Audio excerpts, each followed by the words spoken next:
we've heard a huge variety of different talks. So we first of all heard from Ludovine about what on earth are we trying to do here as responsible raw materials. And I think, as you've seen over the course of the last few hours, we try to bring together people with really different perspectives, different ideas, different challenges, different inspiration with regards to how can we make sure that our raw materials are produced and used in the most responsible way possible. And as we just heard from the last speaker of today, that most likely requires a massive step change in terms of how we actually do it as a whole.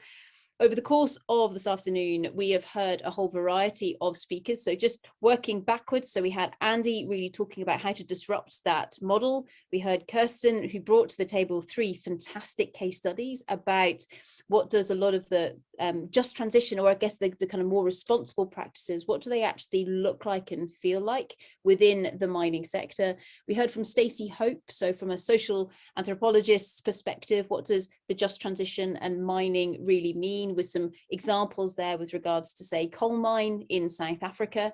We also heard from Keith Smith, who we've still got with us as well, which is brilliant, looking at, okay, so when a big event does happen with regards to, say, some sort of damage on the environment or on social contexts, etc., what does that then actually do? What do we see being the ramifications with regards to reputation?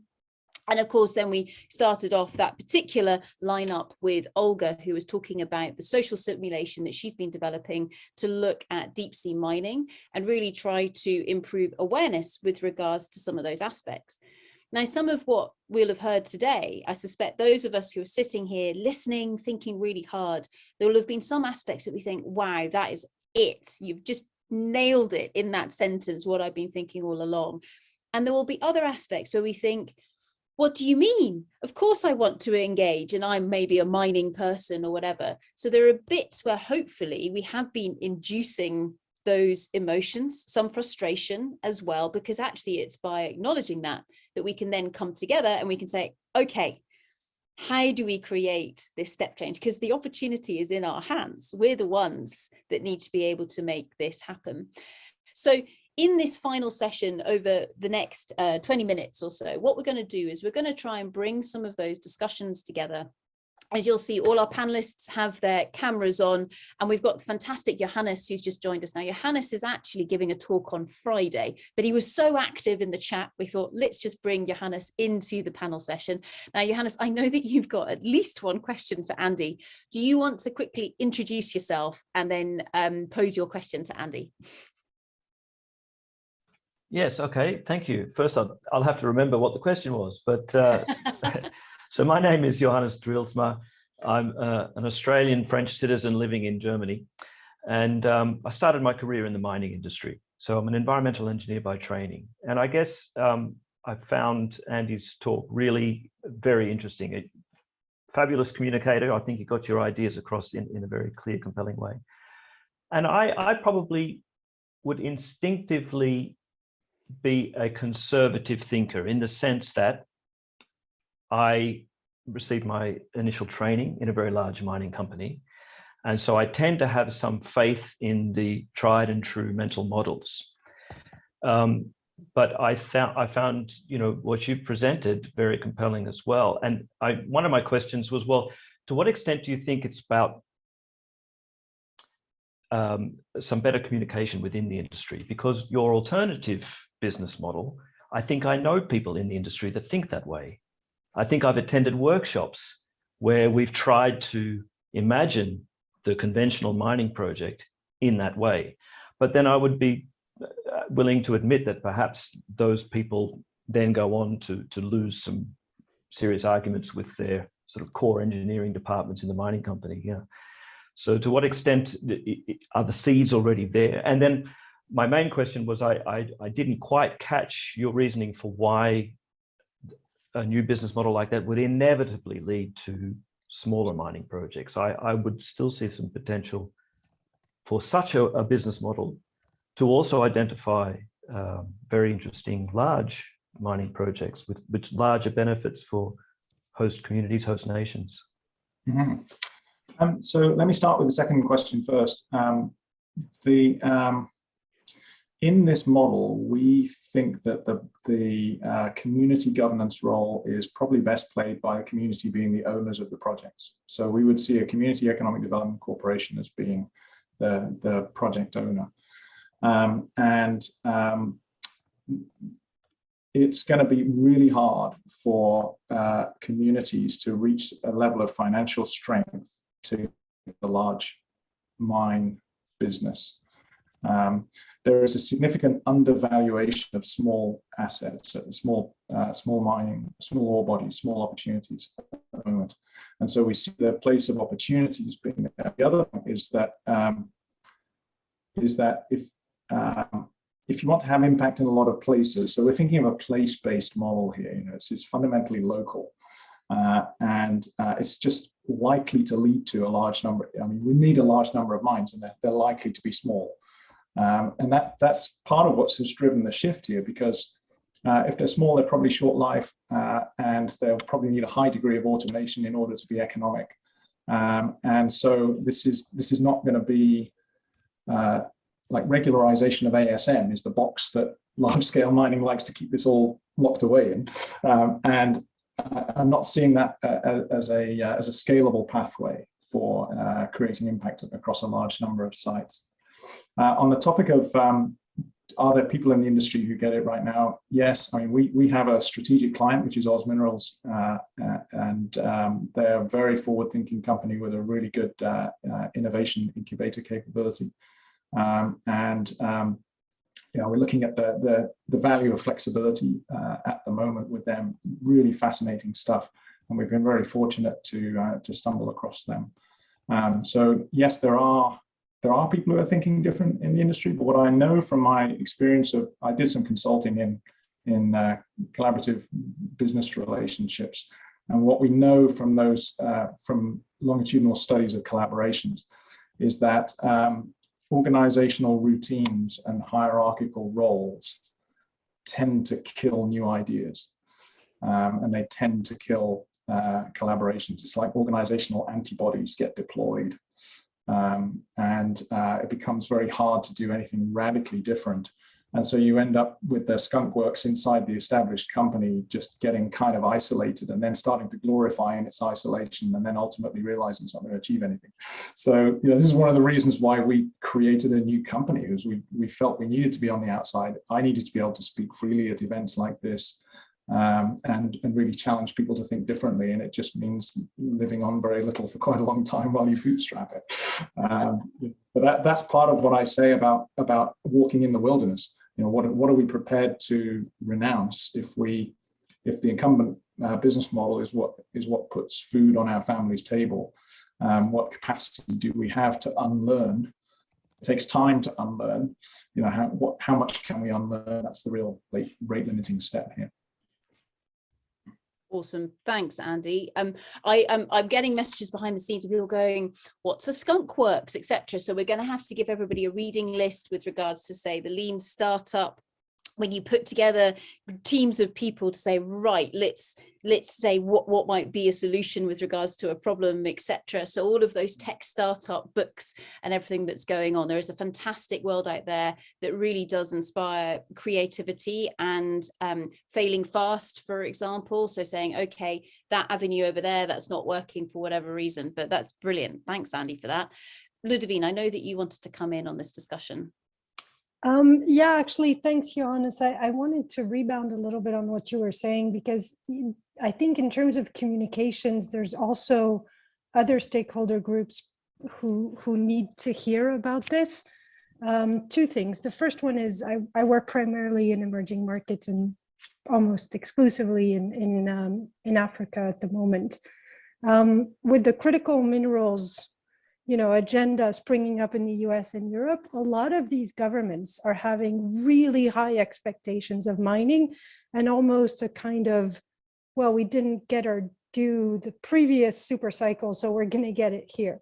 So are you already seeing ways to explain this model to regulators, and to explain to regulators that this isn't a model where taxation comes in at the top and then pretty much disappears into the workings of a very different, distant government. And I guess my other question was, a lot of this hinges on automation. And then on the other side of this, you've got, communities who are extremely worried about automation because the immediate impact is jobs.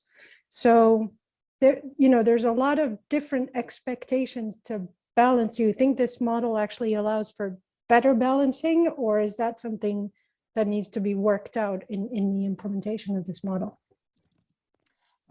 Just to take the second point first again, if we adopt a service mindset, if we adopt a mining as a service mindset, and we adopt a design to needs approach, then I think we have the best chance of reconciling that issue of employment versus other forms of development, and we have the best chance of creating sustainable impact that goes beyond the mine life, because we see the mine as being a temporary sort of boost. I mean, the reason we called our business model Mineral Impulse was it was a nod to Newtonian mechanics. Provide an impulse, you add momentum. And we would see that as being a short time-bound thing, explicitly see the mine as being a short duration, time-bound boost to community development. Now, how do we design it optimally to achieve that? So I would say there's no easy answers in this by any means, but the best chance we have is probably not by showing up saying this is our asset. It's this asset mindset is driving a lot of the mental models, and it's creating lenses through which we look at all the stakeholders around the asset that may not be all that healthy. And all I'm saying is, if we show up with this mindset, we have a better chance of achieving those reconciled outcomes. In terms of regulators, very early days, and what I find, it's really hard to find strategic thinkers in regulatory organizations, because regulatory models have become very compliance oriented. And I've encountered this actually in safety management, where you have two different approaches to safety management, the safety case approach and the compliance approach. There is this really interesting idea that as we embrace more complexity, compliance as an approach becomes less suitable, and we really need a lot more in the way of transparency and trust building.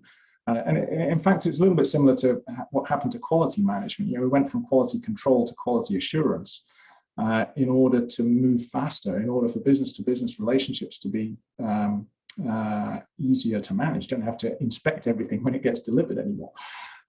So no, it's very early days in our conversations with regulators. We're focused on the design problem at the moment, so the design process in the project lifecycle. We're moving next into finance, which is how can we provide on-ramps for communities to become financially empowered to own projects, and how can we reduce the CapEx hurdle of starting mining in the first place. And again, this kind of lean startup approach and industrial alliancing makes that possible, I think, in ways that people aren't really looking at yet. Regulators, if you have any ideas for where to start with regulators, I'm all ears.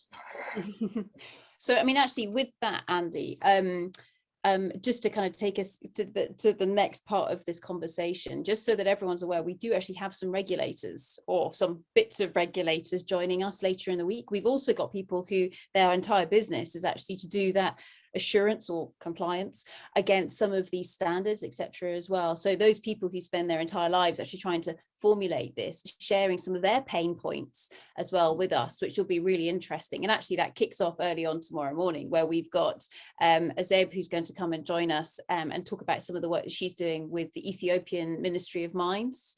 And so whilst it's not regulator, there's the aspect of the governance that's coming in there. So it's really interesting.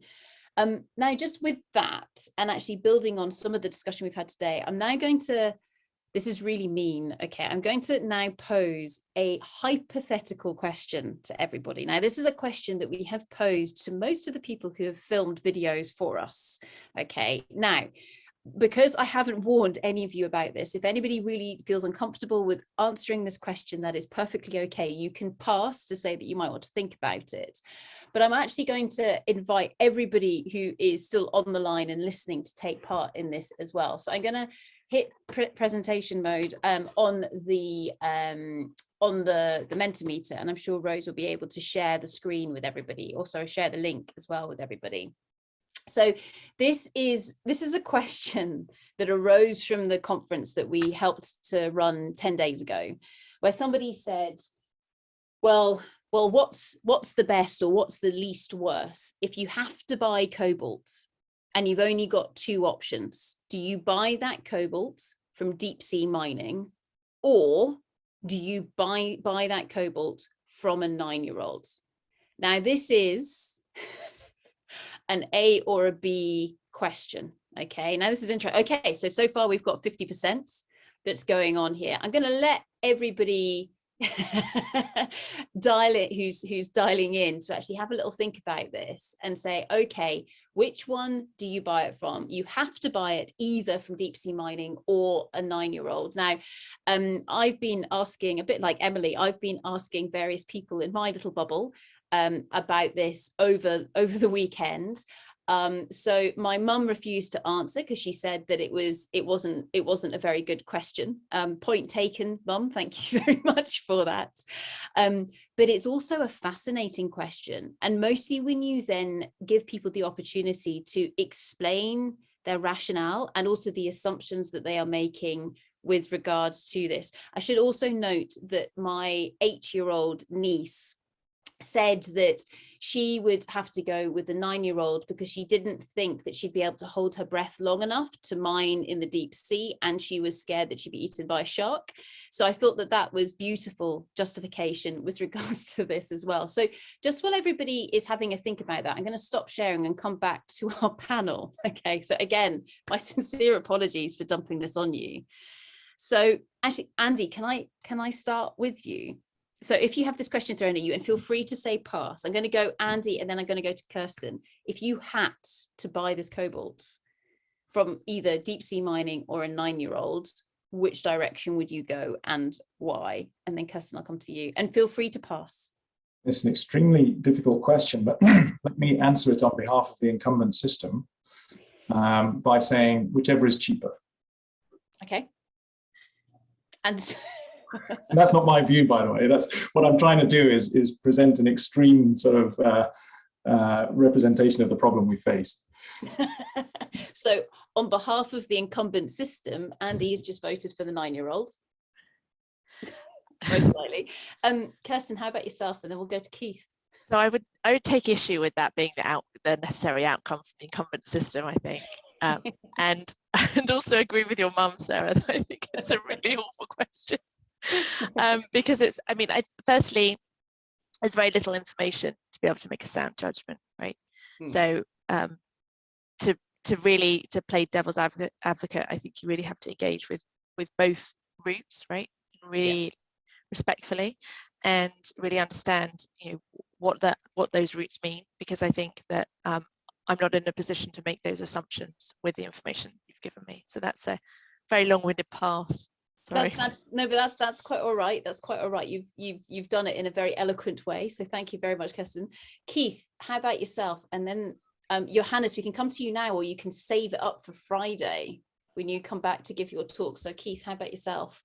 Well, as everybody's indicated, there's so many questions you need to ask before you get to that. I'd like to hope that we could get to a situation where you're buying from a community, a 9-year-old child. I mean, what comes from that immediately is, as a community, the 9-year-old, well, maybe not, shouldn't be making the business decisions. I'd like to have thought it as a community eldership or something, but sticking with the question as it is, I would like to hope that there was a route by which that 9-year-old child in their community could benefit from the purchase being through them. But so many questions before you answer that. I think it is. Talk about reputations. I think we're all about to destroy ours as we answer this.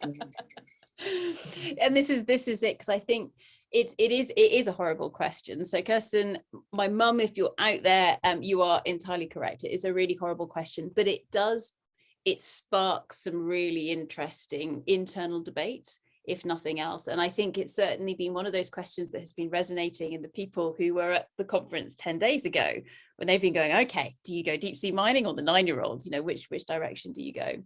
So awesome. So just while we've been speaking about that, this is what's happened online in the voting.